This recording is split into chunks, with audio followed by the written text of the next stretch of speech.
जय हिंद। इस वीडियो में एसएससी जीडी 2022-23 का जो परीक्षा हो उसमें 6 फरवरी 2023 में पूछे गए सामान्य ज्ञान और सामान्य विज्ञान के प्रश्न को देखेंगे। इस वीडियो के जरिए आप ये अनुमान लगा सकते हैं कि परीक्षा का लेवल क्या होता है एसएससी जीडी में जो पूछे जाते हैं और कैसा प्रश्न होता है। तो चलिए वीडियो शुरू करते हैं। पहला प्रश्न है, नालंदा विश्वविद्यालय की स्थापना खाली स्थान द्वारा 5वीं शताब्दी में की गई थी। पहला ऑप्शन है चंद्रगुप्त द्वितीय, फिर समुद्रगुप्त, स्कंदगुप्त, कुमारगुप्त। तो इसका जो आंसर हो जाएगा वो आपका हो जाएगा ऑप्शन नंबर 4, कुमारगुप्त। नालंदा विश्वविद्यालय की जो स्थापना है किसके द्वारा? कुमारगुप्त के द्वारा किया गया था। ठीक है, नेक्स्ट प्रश्न है, देखते हैं प्रश्न नंबर 2। उसमें कह रहा है जो 1905 में बंगाल के विभाजन के लिए अंग्रेजों द्वारा निम्नलिखित में से कौन सा मुख्य तर्क प्रस्तुत किया गया था? व्यापार का विकास, धार्मिक सद्भाव, शैक्षिक सुधार और आपका है प्रशासनिक सुविधा। तो इसका भी आंसर हो जाएगा क्या? प्रशासनिक सुविधा, ऑप्शन नंबर 4। फिर देखते हैं नेक्स्ट प्रश्न है प्रश्न नंबर 3। इसमें कह रहा है जो खेलो इंडिया यूथ गेम्स 2020 संस्करण का मेजबान और विजेता राज्य है? महाराष्ट्र, असम और महाराष्ट्र, फिर है महाराष्ट्र और असम। तो इसका जो आंसर हो जाएगा, इसमें पहले पूछ रहा है संस्करण का मेजबान, यानी कि 2020 में जो खेलो इंडिया यूथ गेम हुआ था उसका मेजबान किसके द्वारा? तो असम के द्वारा किया गया था। और विजेता विजेता कौन रहा? तो विजेता राज्य महाराष्ट्र रहा। तो ऑप्शन नंबर 3 इसका आंसर हो जाएगा। इसमें आप देख रहे हैं जो 2020 का भी करंट अफेयर उठा के आपसे पूछ रहे हैं। 2023 में पेपर हुआ, परीक्षा हुआ, लेकिन आप करंट अफेयर कहाँ से आ रहा है? 2020 से। तो आपको पीछे का भी कुछ रखना होगा ध्यान में। चलिए नेक्स्ट प्रश्न देखते हैं। अगला प्रश्न है 4। कह रहा है जो ऋण एक खाली स्थान का निर्माण करते हैं क्योंकि उन्हें एक निश्चित अवधि में ऋणदाता को वापस करना पड़ता है। पहला है देयता, हिस्सेदारी, परिसंपत्ति, फिर वृद्धि। तो इसका आंसर हो जाएगा पहला, ऑप्शन नंबर पहला, देयता, यानी कि ऋण एक क्या करते हैं? देयता का निर्माण करते हैं। ठीक है, नेक्स्ट प्रश्न देखते हैं। प्रश्न संख्या कितना? 5। कह रहा प्राकृतिक गैस के ज्वलन पर कौन सी गैस मुक्त होती है? Hydrogen sulphide, hydrogen, carbon dioxide, ozone. इसका जो आंसर हो जाएगा ऑप्शन नंबर 3, कार्बन डाइऑक्साइड हो जाएगा।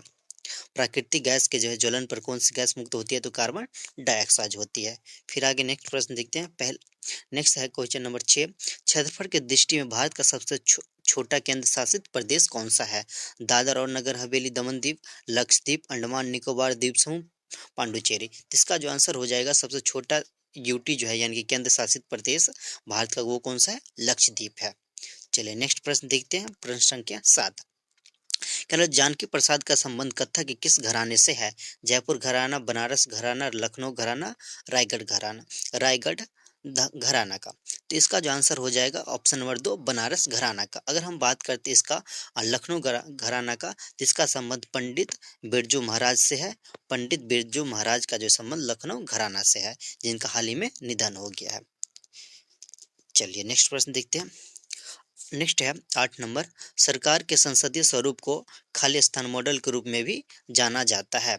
धनिक तंत्र, साम्यवादी, धर्मतंत्र और उसके बाद है वेस्टमिंस्टर। तो इसका जो आंसर हो जाएगा आंसर नंबर ऑप्शन 4 हो जाएगा, वेस्टमिंस्टर, ये आंसर हो जाएगा।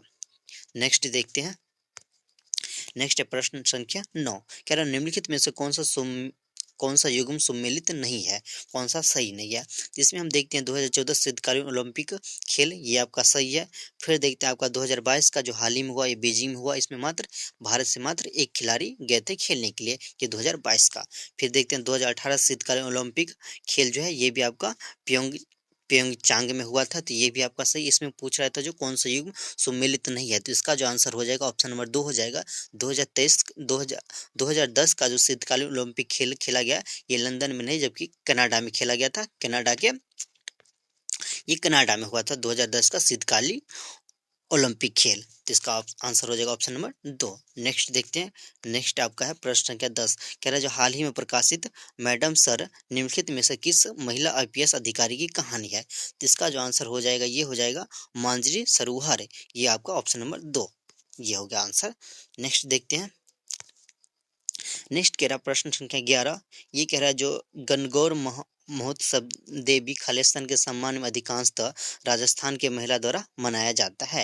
यानी कि इसमें किस देवी के सम्मान में अधिकांशतः राजस्थान की महिला के द्वारा मनाया जाता है, तो इसका जो आंसर हो जाएगा ये पार्वती माता, यानी कि कौन सा देवी, तो पार्वती देवी के जो है सम्मान में अधिकांशतः राजस्थान की महिला द्वारा क्या करती है, गणगौर महोत्सव मनाया जाता है। चलिए नेक्स्ट प्रश्न देखते हैं। नेक्स्ट है आपका 12 कह रहा है जो एल नीनो एक ऐसी घटना जिसमें हर 2 से 5 साल में खालिस्तान तट से गुजरने वाली ठंडी धारा के स्थान पर गर्म महासागरीय धारा बहती है। पहला अर्जेंटीना, फिर दूसरा आपका ब्राजील, चिली, पेरू। तो इसका जो आंसर हो जाएगा ये हो जाएगा ऑप्शन नंबर 4 पेरू। यानी कि पेरू में क्या होता है, हर 2 से 5 साल में पेरू के तट से गुजरने वाली जो ठंडी धारा के स्थान पर क्या होता है, गर्म महासागरीय धारा बहती है। तो इसका आंसर ऑप्शन नंबर 4। देखते हैं नेक्स्ट प्रश्न है आपका। नेक्स्ट कह रहा है जो डॉट डॉट खालिस्तान यानी कि सेक्टर में शामिल लोग प्राथमिक सामग्री को संसाधित करते हैं और उसे तैयार माल में परिवर्तित करते हैं। इसका जो आंसर हो जाएगा आपका हो जाएगा द्वितीय सेक्टर। यानी कि द्वितीय सेक्टर में जो है शामिल लोग क्या करते हैं, प्राथमिक सामग्री को संबंधित करते हैं और उसे तैयार माल में परिवर्तित करते हैं। तो इसका आंसर द्वितीय हो जाएगा। नेक्स्ट देखते हैं प्रश्न संख्या 14 है।